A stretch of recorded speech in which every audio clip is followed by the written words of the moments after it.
Donc le thème de ce soir est d'expliquer les relations dans l'organisation aujourd'hui à partir de l'histoire qui a été présentée dans l'invitation, à savoir l'utilisation des tombes, la naissance du sens, le polythéisme structuré par des récits multiples, le monothéisme, une vérité unique, centralisée, l'imprimerie, un accès individuel au savoir, Internet, intelligence artificielle, accès à l'expertise et production du savoir.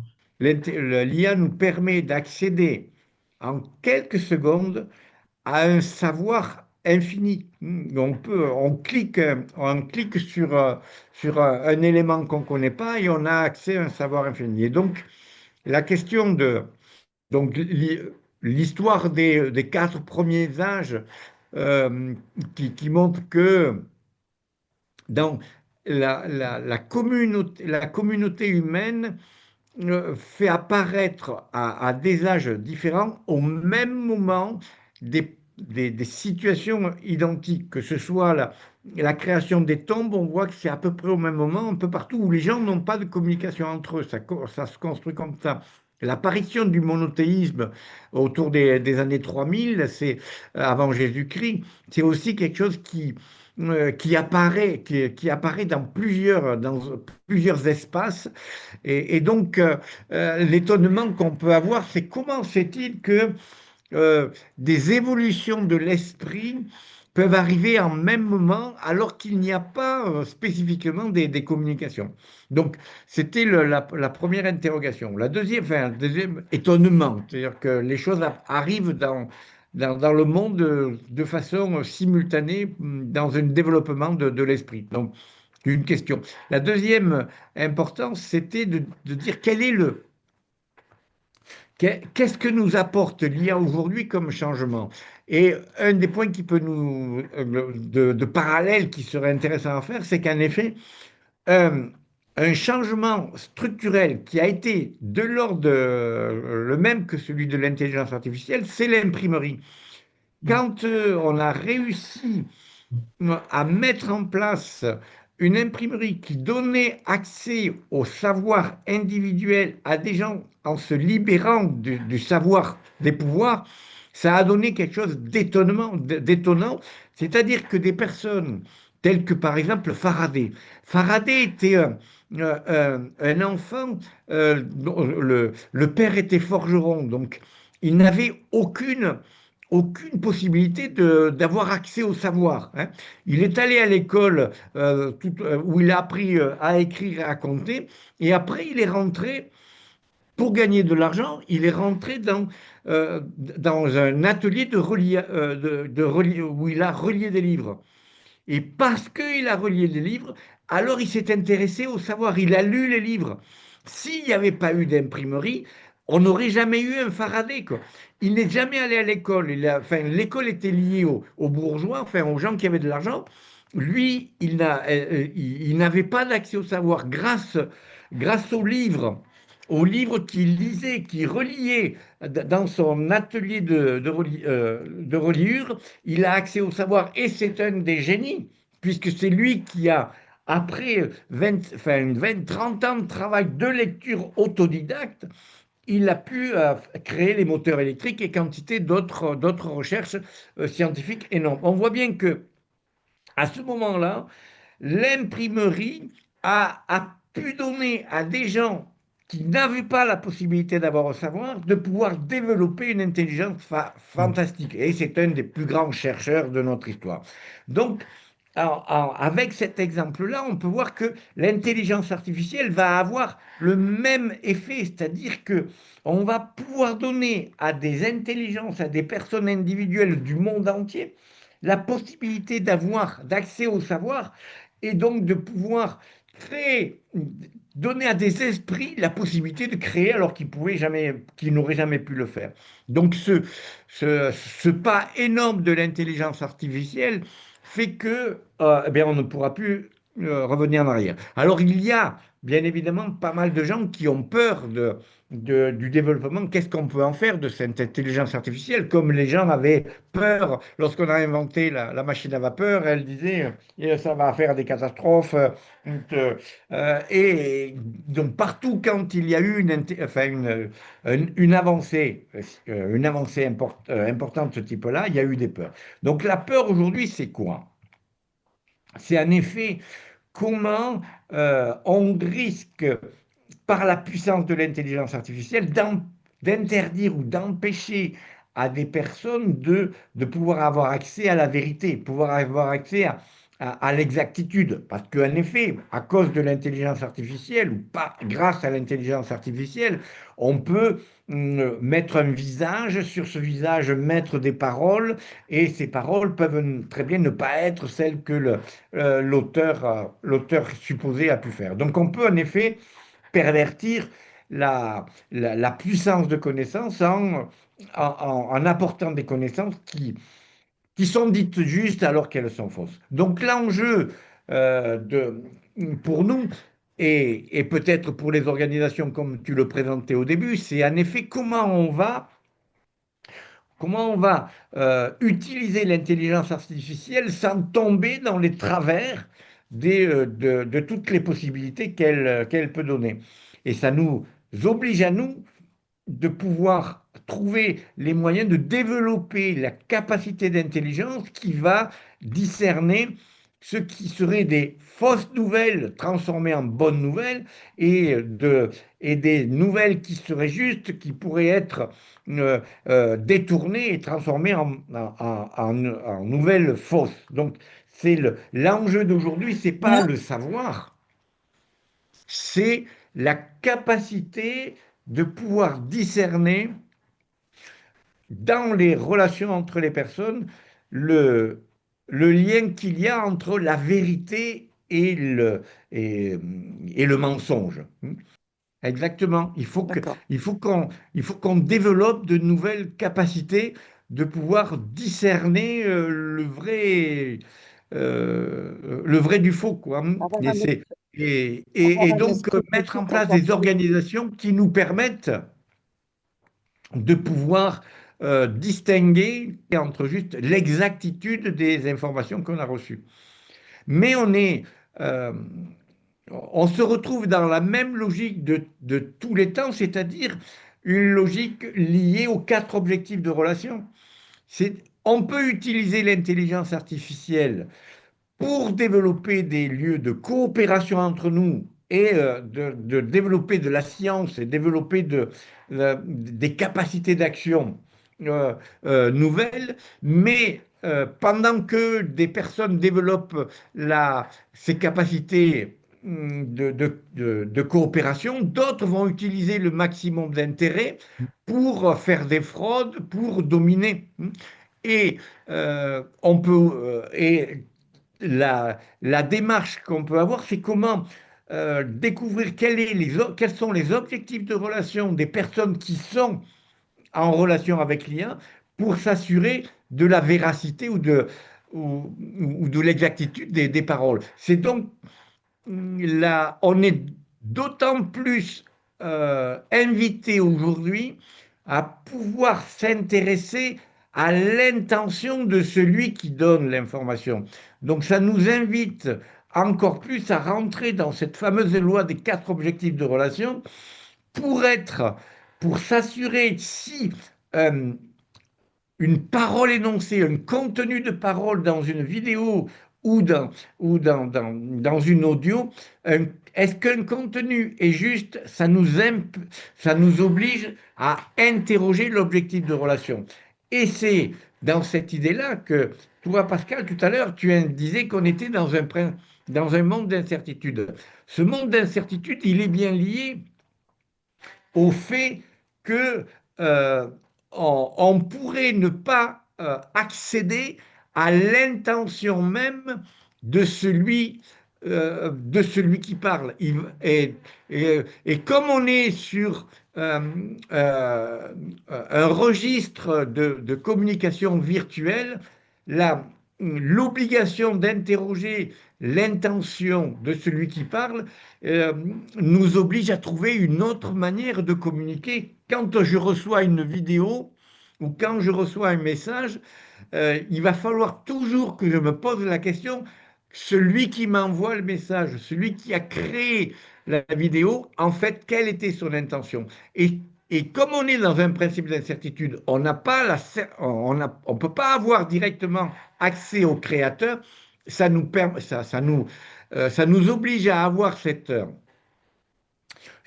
question toujours en tête, c'est pas parce qu'il y a un contenu que l'intention de celui qui a fait le contenu, elle est, elle est exacte, elle est en coopération, elle peut être en maximum terrain et elle peut être en échange d'aide ou en protection. C'est déjà un mouvement qu'on avait vécu avec l'imprimerie, puisque avec l'imprimerie, il y a eu toujours des livres qui ont été décriés, dont certaines personnes ont pensé que c'était des ouvrages, comment dire, faux. Et on retrouve déjà avec l'imprimerie cette réflexion. Mais évidemment, à une échelle beaucoup plus lente que celle qu'on vit actuellement avec l'intelligence artificielle. Si on fait le lien avec l'imprimerie, quand une idée avait été énoncée, qu'elle remettait en cause le pouvoir, le pouvoir des puissants, eh bien, l'auteur se masquait. Enfin, Oui, il écrivait sous un autre nom, quoi. un pseudonyme. Et donc, c'était dans l'autre sens. Même l'intention la plus juste qui essayait de remettre en cause la domination du puissant, il était obligé de se masquer pour, pour, ben, pour non pas Hmm. masquer son intention, mais pour masquer l'auteur lui-même, parce Hmm. que il risquait la mort. Aujourd'hui, l'auteur lui-même, il est caché par structure. Enfin, on n'a pas le nom, mais on peut avoir le message. Et le message aujourd'hui peut être extrêmement violent, il peut être extrêmement destructeur parce qu'il ne raconte pas la vérité. Et on a inversé la question. C'est-à-dire, dans l'imprimerie, l'auteur qui était dans une intention juste de remettre la justice était obligé de se cacher parce que sinon il risquait de plus avoir la vie. Aujourd'hui, c'est l'inverse qui se passe. C'est-à-dire que comme l'auteur peut se cacher, il peut, il peut envoyer des informations malveillantes et avoir un pouvoir de malveillance sans qu'il soit touché. Et là, c'est une inversion radicale du rapport de ce que j'ai appelé, moi, le cinquième âge, cet âge où l'auteur peut se masquer, donner des fausses informations et ne pas donner les billes, les critères pour pouvoir s'assurer que l'information qu'il donne est juste. Et c'est un des dangers, enfin, un des changements radicaux de ce fameux cinquième âge qu'on peut avoir, quoi.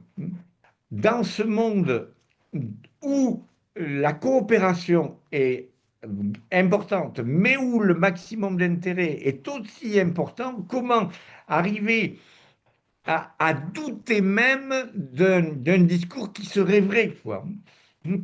On pourrait dire que même ceux qui vont voir la vidéo, qui voient la vidéo, pourraient même douter de savoir si c'était nous vraiment qui étions là, quoi. Est-ce qu'on est, c'est nous qui parlions ou est-ce que c'est une intelligence artificielle qui a créé notre discours? Et, et donc, il va falloir qu'on arrive à identifier la, euh, dans la création même de l'information qu'on reçoit, quels sont les critères qui peuvent nous dire ça c'est de l'authentique. Est-ce que ça vous intéresserait d'avoir la réponse d'Aïda, puisque nous sommes entre nous, sur la question, quel est l'impact de l'intelligence artificielle sur les relations humaines? Alors, c'est une question fondamentale. L'intelligence artificielle n'est pas seulement un nouvel outil technique, elle s'insère comme nouvel élément dans la structure même de nos interactions. Alors, synthèse de la situation. L'IA modifie la triade classique de la relation humaine. Là où nous avions l'habitude d'une relation directe entre deux personnes autour d'un objet, l'IA s'interpose soit comme un médiateur, soit comme un substitut, modifiant profondément notre manière de décider, de communiquer, de nous percevoir. Alors, risque, donc, au niveau de la loi des univers de relations, c'est le risque de confusion. Production, l'impact le plus visible, l'IA est l'outil de production super puissant. Elle permet de traiter l'information, de réaliser les tâches avec une efficacité inédite. Dans cet univers, elle renforce la coopération humaine centrée sur l'objectif. Donc là, on est en production. Production, Ouais. échange d'êtres. Le danger majeur réside ici. L'IA peut simuler l'empathie et l'écoute. Un humain peut être tenté de se placer en univers d'échange d'êtres avec une machine. Recherche de reconnaissance, de partage. Or, l'IA n'est pas une personne globale, mais un algorithme, un objet partiel. Cet échange est donc une illusion. Cela peut mener à un repli dans l'univers de protection artificielle où l'on préfère la machine prévisible, non jugeante, à l'humain imprévisible et complexe. Maximum d'intérêt, l'IA peut devenir l'outil ultime du maximum d'intérêt, manipulation, fausses nouvelles, masquage d'informations. Elle permet de maximiser son gain au détriment de l'autre avec une puissance de calcul qui rend la tromperie difficile à détecter. D'où ce que disait Anne tout à l'heure, il faut qu'on acquiert des capacités ou des compétences qui nous permettent de distinguer l'authenticité et l'objectif de relation des personnes, quoi. Hum, hum.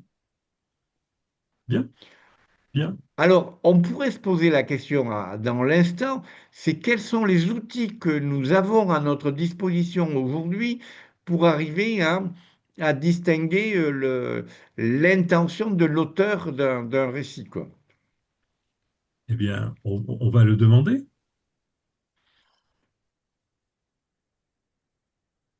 Alors, en le demandant, on va essayer d'y répondre, puis on voit si on est en bien sûr, cohésion avec Aïda. bien Enfin, sûr. moi, l'idée, c'est que euh, sur un récit, il faudrait avoir la possibilité d'interroger l'auteur du papier. Hein. C'est-à-dire qu'il faudrait lui poser la question, dire, mais quand tu écris ça, qu'est-ce que tu fais? Donc, mais comme on ne peut pas interroger l'auteur, il va falloir que nous, on analyse avec précision les verbes d'action qui sont dans le discours. Il va falloir qu'on analyse quelles sont les actions que les verbes vont énoncer. Oui, rechercher quelles sont les actions concomitantes qu'il peut y avoir dans la logique des verbes qui sont présentés. On devrait trouver dans l'analyse des effets d'une action avec la loi d'action, que chaque fois qu'il y a un verbe, qu'est-ce que ça produit sur les autres, on devrait avoir là la possibilité d'avoir un outil qui nous permette d'analyser l'authenticité d'un écrit par rapport aux actions qu'on va identifier à partir des verbes d'action. L'impact de celui qui parle ou qui agit par rapport à l'autre. Ça, c'est l'effet. Enfin, c'est plus les actions concomitantes. L'effet que je peux avoir sur l'autre, c'est plus une action concomitante. La forme décisionnelle, c'est si on me dit, par exemple, il faut que tu fasses ça, ou c'est important que, par exemple, tous les matins, tu fasses. Aujourd'hui, c'est dans une pub qui est tout le temps la marche tai chi ou d'avoir des exercices tai chi sur une chaise.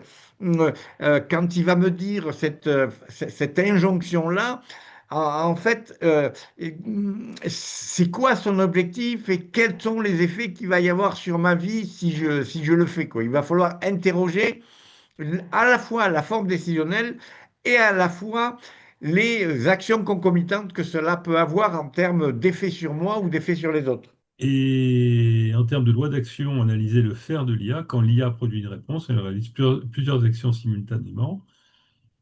Elle répond à la consigne, maintient la fluidité du dialogue, donc répondre à la consigne production, maintient la fluidité du dialogue échange d'êtres, éviter de dire je ne sais pas, protection de sa propre utilité perçue.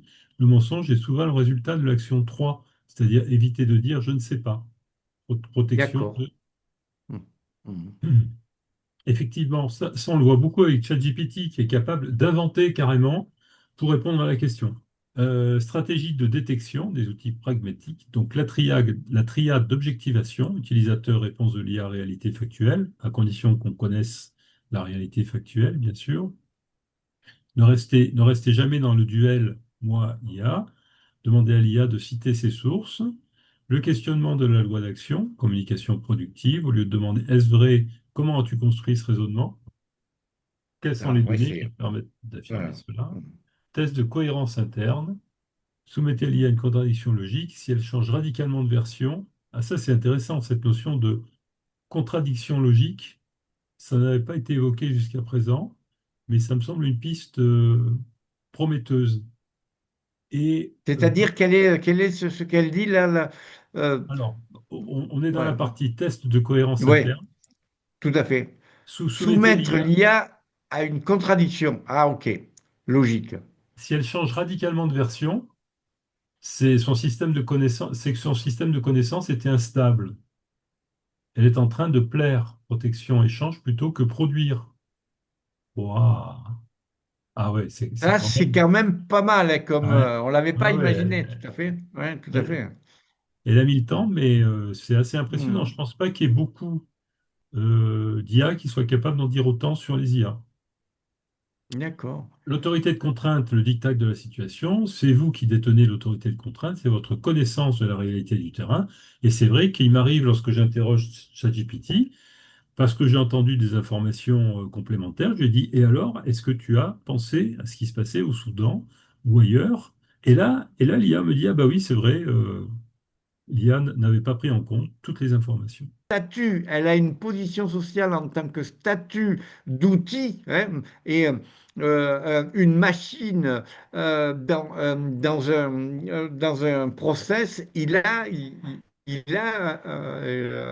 a une position sociale. Ma voiture a une position sociale parce qu'elle va me permettre ou non de me déplacer. Donc là, il y a une toute petite erreur sur la notion de position sociale, il va falloir que je la Ce, réinterroge sur cette question-là, quoi. ce n'est pas Moi, grave, Robert. c'était là où j'étais un peu étonnée, c'était sur la notion de plaire. Elle est en train de plaire plus que de produire. Un problème de